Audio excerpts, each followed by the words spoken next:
Joining us now to discuss is Amit Asa, the founder and CEO of Spy Information. Thank you so much for being with us today.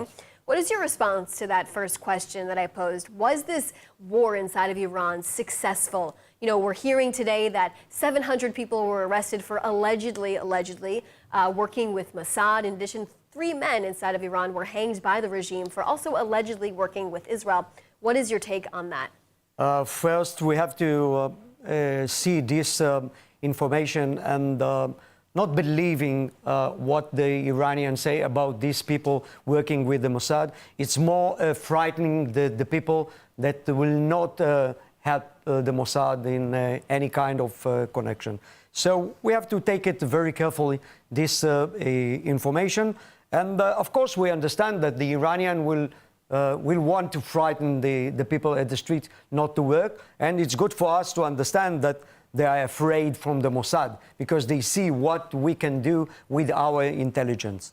This one thing. And another thing that we have to understand that people inside Iran, we have a large quantity of people, it's more than 50% now, wants to change the regime, the government. So they are afraid because we have the forces of the Islamic regime, forces guard, that is putting very much pressure on the people. So they're afraid to go to the streets, to do these riots that we saw at the past, the hijab riots, for example. These are the youngest people in Iran. They want the change, they want prosperity, and they're still afraid. What they saw now, that Iran is weak, because they saw the strikes of Israel inside Iran, they saw the ability of Israel, and also they saw the weakness of the regime. So now we can hear inside Iran and also outside Iran other voices that maybe we can change this regime and put them down. But I think Israelis that I've spoken with feel skeptical that, you know, Netanyahu and Trump are saying this is a successful operation. They now see the Islamic Republic cutting off their population even more to society. You mentioned before internet blockouts, more than what we've also probably seen in the past. Is there enough damage that was done to the regime itself, though? We know that IRGC commanders and senior officials inside of the government were also taken out, but could there have been more? Yes, I think that the war is not ended yet. We had 2 missions, very successful missions, that it was very important to put them down is the Islamic regime nuclear ability. It was aiming Israel for very short time now, so we had to put it down. And also another threat was the ballistic. We did a very good job with that, but we understand that you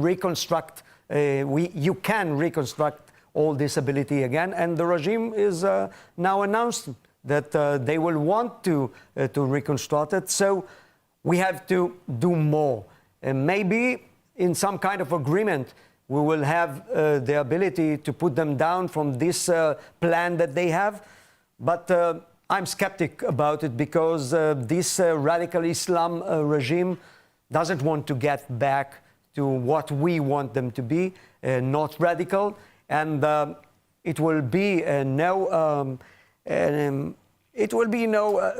will need to do something in a very new future.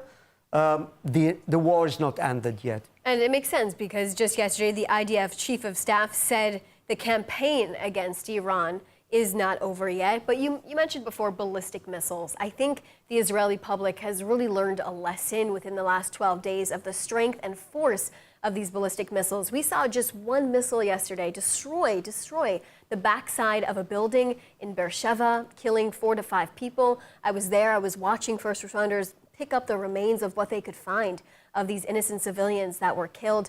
How much of the ballistic missiles, or how many ballistic missiles do you think Iran still has? And do you think it's been seriously cut off by half? Yeah, I think it's more than a half that we cut off. And also, it's not just the number of the ballistic missiles, it's also the launchers. launches of these missiles is less than they need, and we are hunting them. We have the ability to go over Iran in any place that we want. The sky is empty and free for us because the activity that we did. So we are hunting them one by one.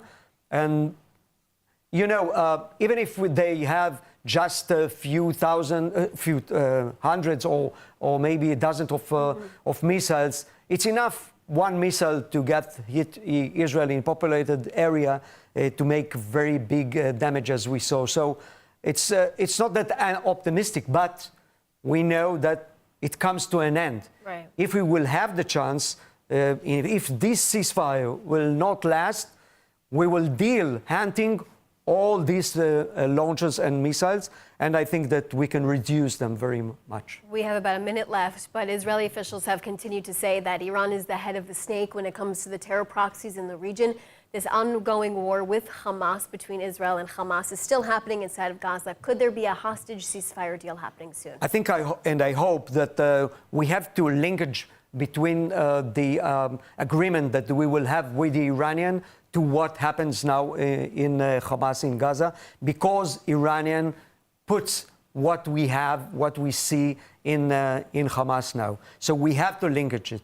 We have to put the pressure that we have now on the Iranian into a very good and better agreement with the Hamas, because now we have the pressure on them better than we had before.